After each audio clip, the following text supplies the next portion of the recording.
और आज का नतीजा केवल हार और जीत में हो। तो आप देखो कि किस तरह से ये ताकतें जो देश को बर्बाद करने पर तुली हुई हैं, धन और दौलत की बदौलत जात पात और धर्म का उन्माद हो। इसलिए आज जीत गए हैं, बहुत प्रसन्न मत हो। और मैं अपने साथियों से कहना चाहता हूँ, उदास और निराश मत हो। एक बड़े इतिहास के निर्माण से, एक नए भारत के निर्माण के लिए विध्वंसक ताकतों के साथ जो तुम्हारा संघर्ष है, उसमें तुम ही विजयी होगे। निराशा नहीं। और जो आज प्रसन्न हो रहे हैं, देश के सारे नतीजे बता रहे हैं। 3 राज्यों में जहां भी तो जहां वहां से दूर आज हार चुके। एक केवल कुर्नी की बदौलत, निश्चित कुर्नी अपने आप में चुनाव नहीं था। भारत के भविष्य के एक संकेत इस बिहार के लोगों ने देने का प्रयास किया। नमस्कार, आप देख रहे हैं NBC 24 और मैं हूं आरती बाला आपके साथ। कुर्नी विधानसभा उपचुनाव का परिणाम जो है वो जारी हो चुका है। आपको बता दें कि बीजेपी की वहां से जीत हुई है। वहीं आपको बता दें कि इस जीत को लेकर प्रतिक्रियाओं का दौर भी शुरू हो गया है। ऐसे में आरजेडी के प्रदेश अध्यक्ष जगदानंद सिंह ने इस जीत को लेकर बड़ा बयान दे डाला है। सुनिए क्या कुछ कह रहे हैं जगदानंद सिंह। मैं हार और जीत को नहीं देख रहा हूं। दोनों नेता नहीं हैं, एक बड़ी आबादी के प्रतिनिधि हैं। एक बिहार के इतिहास को समेटे हैं और एक में बिहार को इतिहास बनाने की क्षमता लोग देख रहे हैं। अब दोनों को एक जगह आने के बाद भी वह सारी चीज़ें जो एक ताकत के रूप में इमर्ज करना चाहिए, शायद उसका ये प्राथमिक चरण अपने आप में सफल इस हद तक है कि इस देश के दंगाई उन्मादी किसी तरह से नफरत फैलाने वाले लोग उस बिहार की जनता की एकता को तोड़ने में बहुत हद तक सफल नहीं हैं। और आज का नतीजा केवल हार और जीत में हो। तो आप देखो कि किस तरह से वे ताकतें जो देश को बर्बाद करने पर तुली हुई हैं, धन और दौलत की बदौलत जात पात और धर्म का उन्माद लेकर के, उसकी प्रतिरोधक क्षमता जनता की अभी उभार पर है। अभी नतीजे को अपने अंतिम स्वरूप में बदल देने की ताकत के लिए कुछ समय चाहिए। मैं इसी रूप में देख रहा हूँ। इसलिए जो आज जीत गए हैं, बहुत प्रसन्न मत हो। और मैं अपने साथियों से कहना चाहता हूँ कि उदास और निराश मत हो। एक बड़े इतिहास के निर्माण से, एक नए भारत के निर्माण के लिए विध्वंसक ताकतों के साथ जो तुम्हारा संघर्ष है, उसमें तुम ही विजयी होगे। इसलिए निराशा नहीं। और जो आज प्रसन्न हो रहे हैं, देश के सारे नतीजे बता रहे हैं। 3 राज्यों में जहां भी तो जहां वहां से दूर आज हार चुके। एक केवल कुर्नी की बदौलत, निश्चित कुर्नी अपने आप में चुनाव नहीं था।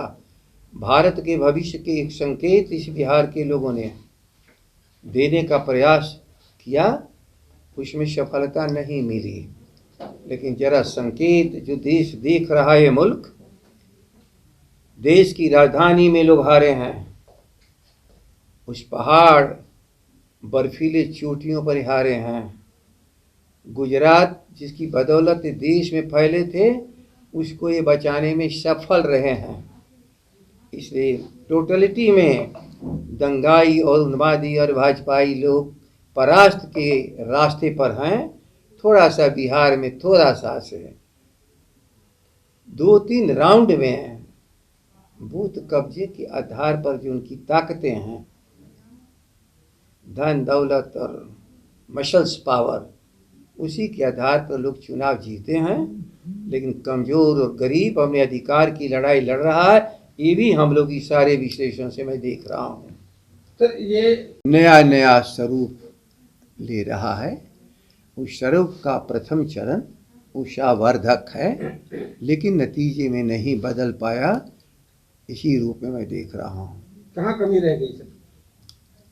कभी कहीं नहीं है। आप ख्याल कर लेना, यदि दो चीजें एक जगह मिलती हैं तो एक आँख होने में थोड़ा एक स्वरूप ग्रहण करने में जो समय लगता है, यही है इस नतीजे का परिणाम कि अभी जिस एकता और ताकत की बल पर इस बिहार को लेकर के चलना है कमजोर करीब, जिसको हम कहते हैं कि देश को खंडित से बचाने होने वाली ताकत, गांव की रक्षा करने वाले, गुटसेवादियों से इस भारत को बचाने वाले लोग, अभी एकात्मक स्वरूप उनका नहीं हो पाया, थोड़ा समय शायद लगेगा।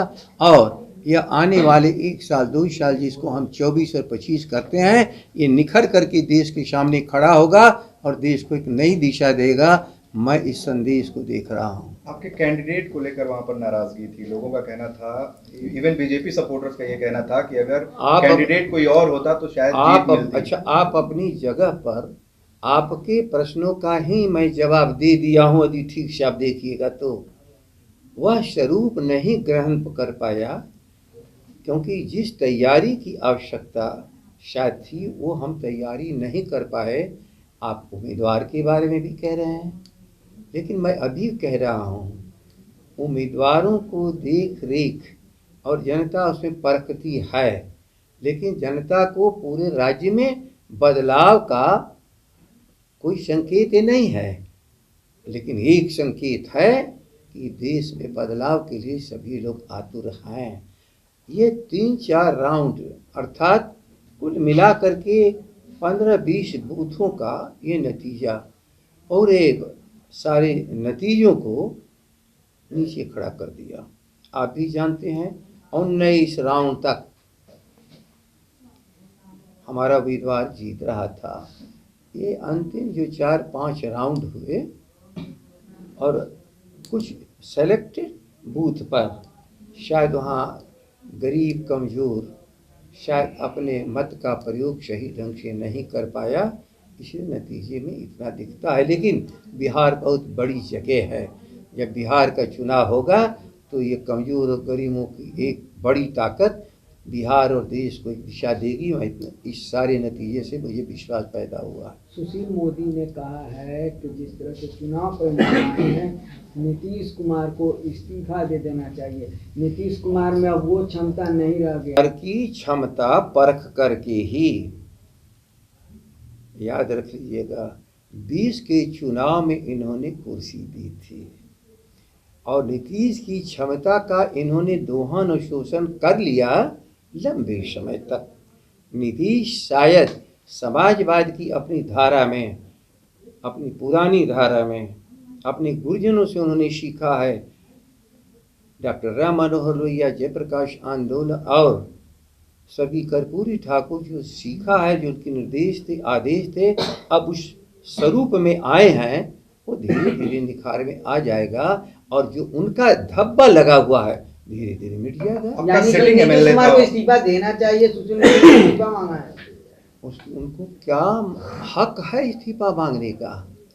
आज के दिन ख्याल आप कर लेना, हम 76, 77 और 45 लोग मिल करके नंबर 1 की पार्टी, नंबर 3 की पार्टी, पहले नंबर 2 की पार्टी, नंबर 3 की पार्टी एक साथ थी। आज नंबर 1 की पार्टी महागठबंधन यदि आबादी के हिसाब से जड़ो तो 70-80% आबादी का प्रतिनिधित्व करने वाले आज तेजस्वी और नीतीश को क्यों इस्तीफा देना चाहिए, ये मैं सुशील मोदी से जानना चाहता हूँ। थोड़े दिन में कह देंगे कि इस भारत के बिगड़ने का कारण है कि अंग्रेज चला गया, इसलिए भारत बिगड़ रहा है। कुछ दिनों में कहेंगे कि भारत की धन और दौलत अंग्रेज रहते तो और बढ़ जाता। कुछ दिनों के बाद कहेंगे कि अम्बेडकर यदि नहीं पैदा हुए होते, संविधान नहीं लागू होता तो भारत कमजोर नहीं हुआ होता, शायद विश्व गुरु बन जाता। शायद ये कल कहेंगे कि एक मस्जिद नहीं अनेकों मस्जिद हम ढा लेंगे तो भारत मजबूत हो जाएगा। नहीं, भारत मुल्क के 130 करोड़ आबादी का भारत है और झोपड़ी में रहने वाले लोगों की ताकत की बदौलत ही भारत संवर रहा है और इसकी अर्थव्यवस्था हमारे गरीब और कमजोर लोगों के खून और पसीने से बनाया हुआ है। इसलिए श्रीमान मोदी जी, नरेंद्र मोदी जी, नहीं आप भारत को चला सकते हैं। ये गुडसे का देश नहीं है, ये गांधी का देश रहेगा। और भारत अपनी ताकत की बदौलत भारत में लोकतंत्र की रक्षा और भारत के संविधान के मुताबिक चलेगा। तो सुना आपने किस तरह बीजेपी की हुई बड़ी जीत को लेकर जगदानंद सिंह ने तीखी प्रतिक्रिया दी है। उन्होंने कहा है कि ये बल और छल से ये जीत हुई है। आपको बता दें कि इस दौरान उन्होंने ये कहा है कि इस हार से निराशा होने की जरूरत नहीं है, आने वाले दिनों में इससे सबक लेकर आगे बढ़ा जा सकता है। वहीं उन्होंने कहा है कि लोग जिस तरह से अपने अधिकार का गलत प्रयोग कर रहे हैं, साथ ही कहा है कि जिस तरह से चुनाव में गड़बड़ी की गई है, ऐसे में वो इस जीत को कहीं ना कहीं गलत मानते हुए उन्होंने बड़ा बयान दे डाला है। आपको बता दें कि इस दौरान बातों ही बातों में उन्होंने बीजेपी पर तंज भी कसा है और साथ ही कहा है कि जो बीजेपी मांग कर रही है कि नीतीश कुमार को इस्तीफा देना चाहिए, तो इसका भी खंडन उन्होंने किया है कि अभी बीजेपी जो है वो जिस तरह से बयानबाजी कर रही है वो कहीं से उचित नहीं है, क्योंकि नीतीश कुमार जो है वो महागठबंधन के साथ आ चुके हैं, बहुत सही खेमे में आ चुके हैं। ऐसे में समय लगेगा, परिवर्तन जरूर दिखेगी, कुछ ऐसा कहते नजर आए हैं जगदानंद सिंह। फिलहाल आपको बता दें कि कुर्नी विधानसभा उपचुनाव में जो है वो बीजेपी की जीत हुई है। वहीं आरजेडी जो है वो आरजेडी की तरफ से इस तरह की प्रतिक्रियाएं अब सामने आ रही है, क्योंकि आरजेडी की वहां से हार हुई है, जिसके बाद से बयानों का ये जो सिलसिला है वो यूं ही जारी है। फिलहाल ऐसी खबरों से अपडेट रहने के लिए यूं ही जुड़े रहे हमारे साथ और तब तक के लिए विदा इजाजत। नमस्कार।